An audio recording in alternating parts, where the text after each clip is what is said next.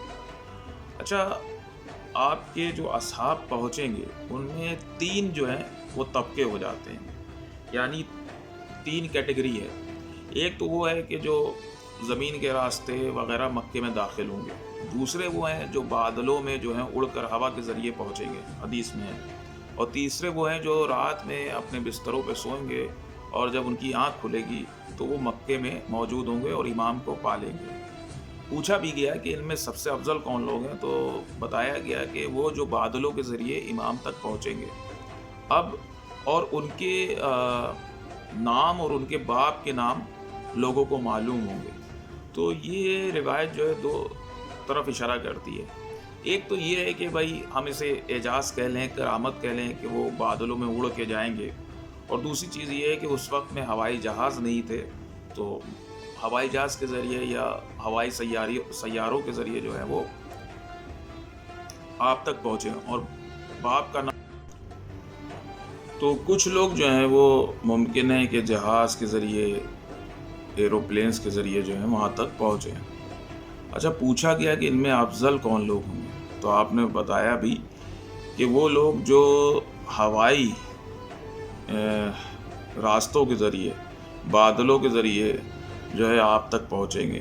ممکن ہے کہ وہ لوگ ہوں کہ جو آپ کے ظہور سے پہلے بھی امام مہدی علیہ السلام کے لیے مختلف جگہوں پہ رہتے ہوں اور ان کے لیے زمین کو ہموار کر رہے ہوں، یہ ممکن ہے، اس لیے، اور یہ اس وقت کے ابدال ہوں، یعنی امام علیہ السلام کی طرف سے یہ منتخب کردہ لوگ ہوں زمین کے مختلف حصوں میں، خطوں میں، اور جب امام کا ظہور ہوگا تو یہ پہنچیں گے۔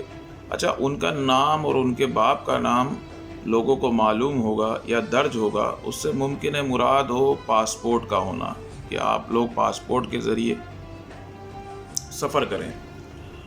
بہرحال، اور کچھ لوگ ایسے ہوں گے کہ جو تیسرا طبقہ ہے، کہ جو وہ رات میں اپنے بستروں پہ سوئیں گے اور جب اٹھیں گے تو امام مہدی علیہ السلام کو جو ہے وہ پالیں گے۔ اب یہ کس طرح کے لوگ ہوں گے؟ یہ جو لوگ ہوں گے وہ اس طرح کے ہوں گے کہ جیسے تقویٰ، پرہیزگاری اور متقی لوگ ہوں گے، معرفت ان لوگوں کو ہوگی، مگر شاید انہیں بھی نہیں پتہ ہوگا کہ اللہ ان کو اس رات چنے گا اور منتخب کرے گا اور امام مہدی علیہ السلام سے جو ہے وہ جا ملائے گا۔ تو یہ خاص لوگ جو مکہ میں داخل ہوں گے، یہ ان خاص لوگوں میں جو 3 طبقے ہوں گے۔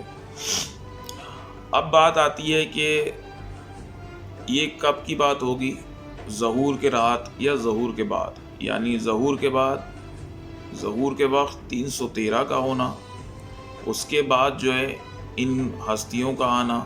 اچھا، ان 313 میں اصحاب کہف بھی ہیں، جناب الیاس ہیں، جناب خضر علیہ السلام بھی ہیں، اور یہاں تک بھی روایت میں ملتا ہے کہ کچھ لوگوں کی رجت ہوگی، یعنی وہ جو اس دنیا میں مر گئے ہیں مگر دوبارہ اللہ کے حکم سے زندہ ہوں گے اور آپ کے خاص 313 لوگوں میں شمار ہوں گے۔ اس کے بعد جو اگلا لشکر کا جو سرکل ہوگا وہ 10,000 لوگوں کا ہوگا، جس کو لے کے امام مکے سے روانہ ہوں گے۔ اب ہم آتے ہیں ظہور سے پہلے۔ ظہور سے پہلے جو ہے مدینے میں امام موجود ہوں گے، اور یہ غالباً مہینہ ذی الحجہ کا ہوگا۔ امام جو ہے نفس زکیہ کو، کہ جو کہ آپ کے رشتہ داروں میں سے ہوں گے اور اولاد رسول میں سے ہوں گے، ان کو بھیجیں گے، اور ان کا نام بھی کچھ روایت میں ملتا ہے کہ ان کا نام بھی محمد ہوگا، اور یہ جو ہیں مدینے سے مکہ جائیں گے ظہور سے پہلے۔ اور امام، کیونکہ بحران آلریڈی ہو چکا ہے، رمضان میں جبریل علیہ السلام کی آواز آ چکی ہے، ندائے آسمانی آ چکی ہے کہ اب ظہور قریب ہے، تو اسی سال محرم میں ہونا ہے ظہور، جبکہ محرم بہرحال اگلا سال ہو جاتا ہے، پہلا مہینہ ہوتا ہے، یعنی رمضان سے 4 مہینے بعد جو ہے آپ کا ظہور ہونا ہے۔ تو لوگ آلریڈی پہلے سے ان کا مائنڈ میک اپ ہو جائے گا کہ مہدی آنے والے ہیں. لوگ انہیں سوچتے ہیں کہ یہ کوئی عام انسان ہوں گے اور رات میں اصلاح ہوگی. ایسا نہیں ہے، اور نہ کوئی اس امر کو روک پائے گا. بہرحال تو امام جو ہوں گے وہ ذی الحج کے مہینے میں نفس زکیہ کو بھیجیں گے، کیونکہ آلریڈی ہر طرف بحران ہوگا اور لوگ جو ہیں وہ تیار ہوں گے کہ اب مہدی علیہ السلام بھی آنے والے ہیں، اور باقی جو لوگ ہوں گے وہ اپنے اقتدار کے لیے جنگ کر رہے ہوں گے. تو امام نفس زکیہ کو بھیجیں گے.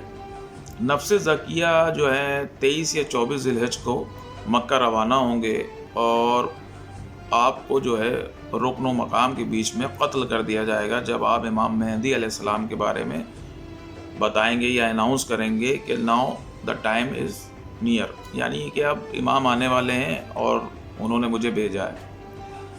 یا امام جعفر صادق علیہ السلام فرماتے ہیں کہ نفس زکیہ کے قتل اور امام کے ظہور کے بیچ میں 15 راتوں کا فرق ہے، اور ہم جانتے ہیں کہ 10 محرم کو ظہور ہوگا، تو اگر ہم 15 جو گھٹائیں تو وہی 25 ذی الحج کے آس پاس، کیونکہ دوسری روایت میں ملتا ہی ہے کہ 23 اور 24 ذی الحج کو بھیجیں گے مکہ کی طرف. اچھا، اس سے پہلے جو ہیں کچھ خاص 40 لوگ بھی ہیں. اکثر سنا بھی ہوگا لوگوں، بہت سے لوگوں نے سنا ہوگا، علماء بھی پڑھتے ہیں. وہ 40 لوگ جو ہوں گے وہ اور بلند لوگ ہوں گے. یہ وہ لوگ ہوں گے کہ جو امام کے ظہور سے پہلے امام کو پہچان جائیں گے، پا لیں گے، یا ممکن ہے کہ امام سے پہلے سے ہی رابطے میں ہوں گے، اور وہ لوگ مدینے پہنچیں گے اور امام کو پہچان جائیں گے اور ظہور سے متعلق بات ہوگی. اور یہ بہت مضبوط ایمان والے ہوں گے، یہاں تک کہ پہاڑ بھی ہل جائیں اور یہ نہیں ہلیں گے. اور یہ تک کہا گیا ہے کہ اگر امام جو ہیں وہ پہاڑوں میں بھی داخل ہو جائیں گے تو یہ بھی داخل ہو جائیں گے. اتنے مضبوط اور قوی ارادے کے لوگ ہوں گے. تو یہ پہنچیں گے مدینہ، ظہور کا بھی اعلان نہیں ہوا ہے مگر یہ امام کو پہچانتے ہوں گے. اسی طریقے سے کیونکہ لوگوں کو پتہ ہوگا، اسی طریقے سے کہ یوں سمجھیں کہ بات عام ہو چکی ہے کہ اب مہدی علیہ السلام کا جو ہے وہ ظہور قریب ہے، تو اس وقت کی جو حکومتیں ہوں گی، پاورز ہوں گی، ان کی بھی انٹیلیجنس اور جاسوس جو ہوں گے وہ جو ہیں وہ ہر جگہ پھیل جائیں گے اور پتہ لگانے میں لگ جائیں گے کہ آخر کار ہیں کہاں. اس طرح کی بھی روایت ہے. وہ ان میں بھی کچھ لوگ پہچان جائیں گے ظہور سے پہلے کہ یہ وہی مہدی ہے کہ جس کے بارے میں کہا گیا ہے کہ وہ آنے والا ہے. بہرحال نفس زکیہ جو ہیں ان کا قتل ہوگا، اور اس کے بعد 15 دنوں یعنی 15 راتوں کے بعد امام جو ہیں وہ مکے میں 10 محرم کے دن ظہور کریں گے.